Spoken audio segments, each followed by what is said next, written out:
Hello, everyone. I'm Rose, and let me share my story with you. My mother in law, Sherry, used to be a different person, not the vain and shallow woman she is now. This change occurred later in her life, or at least that's what my husband Dylan believes. Growing up, Dylan and Sherry didn't have a lavish lifestyle. They led a modest life together after Dylan's father passed away when he was just 4 years old.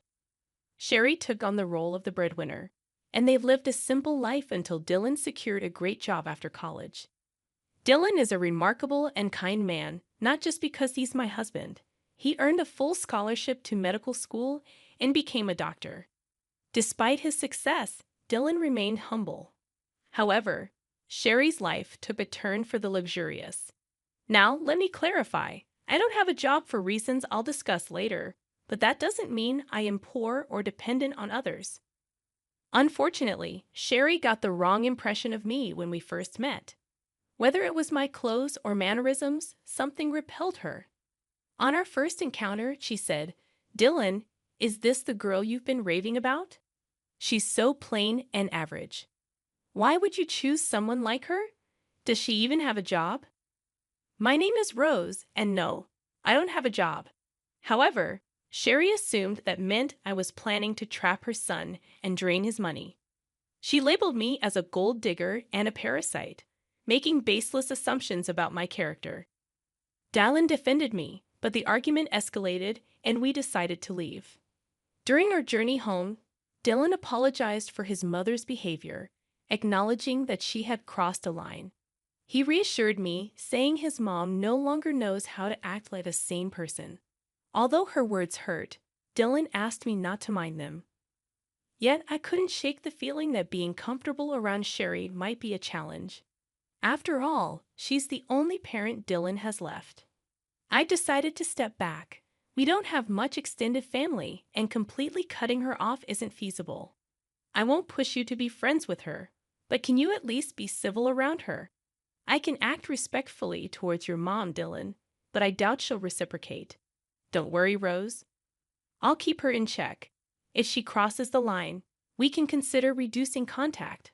I love my mom, but I love you too. I won't let her harass you for no reason. I was skeptical about my relationship with Sherry. Dylan assured me he'd stand up for me, but I still felt uneasy. Dylan and I got married 3 years after we started dating. We had a court wedding due to financial constraints. Dylan was sending Sherry a lot of money every month for emergencies. Even after we married, he continued this practice, straining our finances. I didn't stop him. I believed he had the right to help his mom. However, Sherry became a problem. She regularly spoke ill of me and gossiped with her friends, spreading rumors about me being a gold digger. I ignored it initially, but it started affecting my reputation. Despite Dylan's efforts, Sherry never treated me kindly. She believed I wasn't good enough for her son. Surprisingly, one day, Dylan told me that his mom wanted to invite me to a small party she was hosting. I was skeptical since she disliked me. Dylan assured me that she promised to improve and wanted me there. It seemed odd considering her recent financial struggles, but Dylan believed she managed somehow. I agreed to go, despite my concerns about her behavior. Dylan hoped his mom was making an effort, so I decided to keep an open mind. I truly wanted us to mend our relationship and become friends. I had serious doubts that Sherry would ever consider being friends with me, despite my willingness to be civil and make an effort for Dylan's sake. It seemed that Sherry had little regard for his happiness. Despite my skepticism, I decided to attend the party, eagerly waiting for Sherry to provide details. Sherry texted me the next day, and I assumed she was extending the invitation. However, her message took an unexpected turn. She started by mentioning the party at a 5-star hotel everyone had been raving about, promising her friends a great time. This excited her, and she planned to take 15 people. Curious, I asked if I was invited, given Dylan's assurance. To my surprise, Sherry responded with arrogance and disdain. She made it clear that I was not invited, emphasizing the exclusivity of the event due to her wealth, family status, and the supposed classiness of her friends. I was taken aback and confused, as Dylan had genuinely believed Sherry was extending an invitation. I expressed my assumption, only to be met with Sherry's condescending remarks, stating that I wouldn't understand the intricacies of planning such an event. I decided to maintain my dignity, acknowledging her message and clarifying that I wouldn't attend if I wasn't wanted. Sherry reiterated her stance, emphasizing her class and status, while I resisted the urge to respond with anger. Disappointed and hurt, I chose not to share this with Dylan. Instead, I patiently waited for the day of the party. Sherry, oblivious to the emotional impact of her actions, sent me a picture showcasing her and her friends in designer outfits, flaunting their status on social media. I refrained from responding, choosing to focus on my work and patiently await the unfolding of events. After about 3 hours, I received a call from my dad, and here's a confession for you all. My dad owns the hotel where Sherry was hosting her party. Sherry had no clue about this. 3 years ago, I inherited a substantial amount from my grandfather, which I invested in my dad's business. Now, I receive a share of the profits from the hotel and other family-owned businesses. Despite coming from a well-off family, I prefer not to broadcast it, and that's why Sherry was unaware of my background.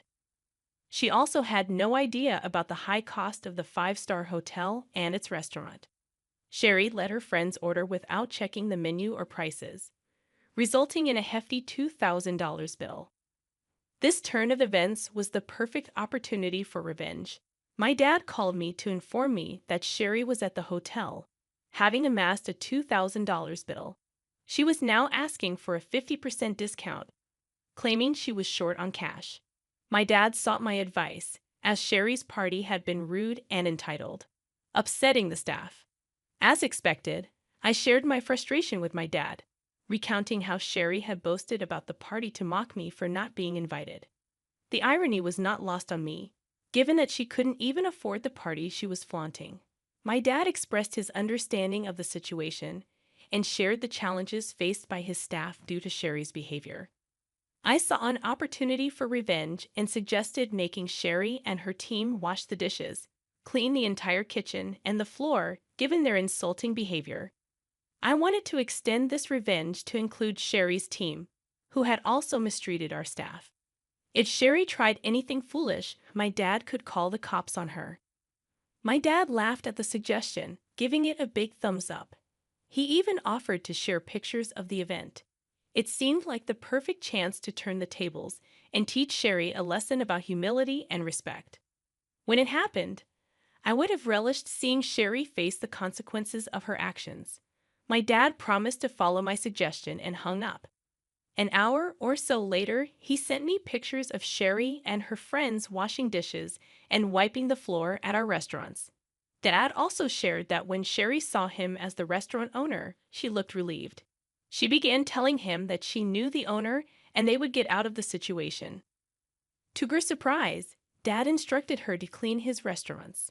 She was dumbstruck for a while, and when she started to protest, Dad reminded her that since she didn't consider me family, he didn't consider her family either. It was a hilarious turn of events, and though I wished I was there, I did get some good pictures. After a while, Dylan came home looking visibly upset. I could tell he had heard from Sherry about what happened, and I knew she must have given him a twisted account of the events. He approached me, questioning what he heard about my dad making his mom clean the restaurant dishes.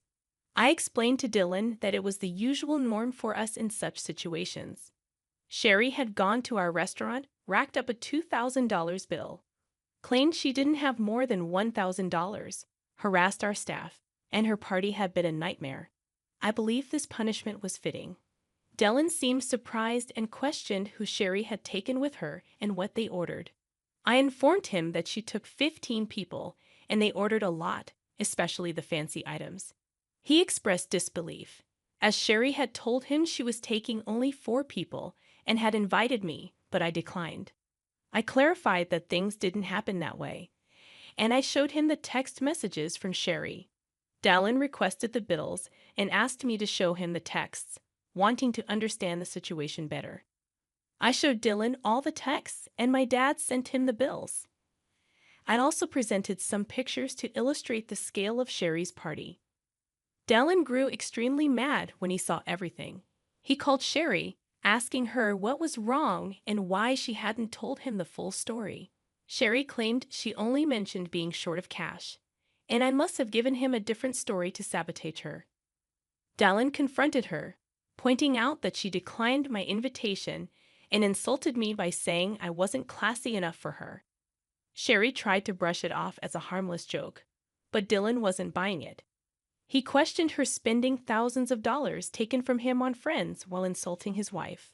He called her out for her actions, stating that spending $2,000 on food and drink wasn't a small matter. Sherry was left trying to justify her actions, while Dylan expressed his disbelief at her behavior. I made a mistake by giving you money whenever you shared stories about needing it, Mom. Well, guess what? I'm not giving you any money again. But Dylan, you've been so supportive for so long. You can't just stop now. It was a one-time mistake. Dylan, why are you overreacting? No, Mom, I am not overreacting. This is not a one-time mistake. If you can't even consider my wife as family, I don't want anything to do with you. I always thought you would change your mind, but you never did. I'm not paying you to insult my wife and call her classless while she sacrifices a lot to support you. This ends now. Dylan didn't listen to Sherry anymore. He hung up on her and blocked her number. He also apologized profusely to me for being mad at me without knowing the full story. I forgave him because, well, he did stand up for me. We had a serious discussion about Sherry and jointly decided that she will no longer be in our lives for now. Yes, Dylan is now a wealthy man, but he knows to stay humble. He found Sherry's behavior completely unacceptable, especially because it was directed towards me. I agreed with the fact that it was very unfair to me, and I was all set to remove her from our life for good. In the next few days, Sherry reached peak madness. She realized that her own actions may have damaged her relationship with her son for good, sending her into a horrible panic. She showed up at our house and demanded to speak with Dylan. Slowly, her demands turned into begging after she was turned away from the door every time. Yes, Sherry worked and earned some money. However, it wasn't enough for the high-end lifestyle she had gotten used to all these years. Dylan had stopped giving her money entirely. Instead, he invested some of his funds into my dad's business to help him open new hotels and restaurants in the neighborhood. We do plan on expanding our hotel business to bigger cities, but we'll have to see what the future holds. Since Dylan stopped sending her funds, Sherry had to downgrade her lifestyle significantly. She was struggling to keep the rented condo with her own money and ultimately decided to end her lease. She has now shifted to a small one-bedroom apartment and doesn't have any money to spend on extras after all the bill payments. How do we know this? She emails us about it. Of course, she still downplays her behavior and acts like we are overreacting. Suffice it to say, she will be out of our lives for a while now. Just a month ago, I found out that I was pregnant. Dylan and I are overjoyed and busy planning everything before our baby comes. To be honest, I'm glad that my child won't be around shallow people like Sherry anymore. But if the time comes, I will make sure my dear mother-in-law doesn't get to fill my child's head with nonsense. For now, please wish us luck so that we can be good parents to a healthy child.